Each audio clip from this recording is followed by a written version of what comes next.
kwa roskoko. Anaishika vizuri, anaweka kidole hapo.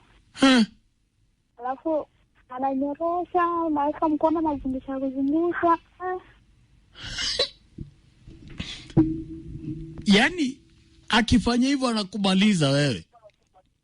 Ananimaliza. Yaani sasa tumeshafika tu mbinguni. Hakuna mwingine amewahi kufanya hivyo? Hakuna. Leo sasa unataka kumwambia asante? Nataka kumwambia asante. Chukua microphone mami, mwambie asante huyu mtu. Pale maluko. Nasema hakuna mwenye alikuwa anifikisha pale ananifikisha. Nakwambia asante. Nakupenda, bado nakupenda hivyo. Nalea tu hivyo, bado nakupenda. Hivyo tu. Mbona mliachana kama unampenda? Niligongewa. Wai, nani alikugongea? Rafiki yangu. Yaani rafiki yako akakugongea? Alinigongea.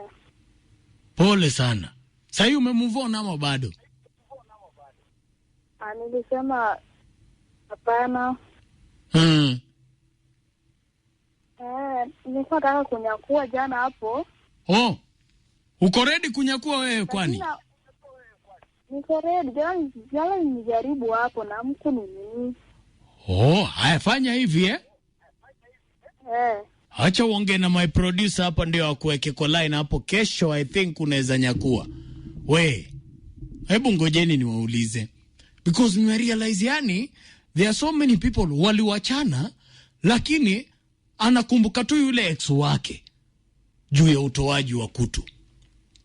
Nikuulize, ex wako ulimrudia kwa sababu ya kutoa kutu?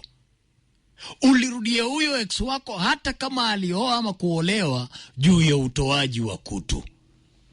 Ni nini huyo ex wako alikuwa anakufanyia mpaka ukamrudia? Si kwa sababu ya kuoana,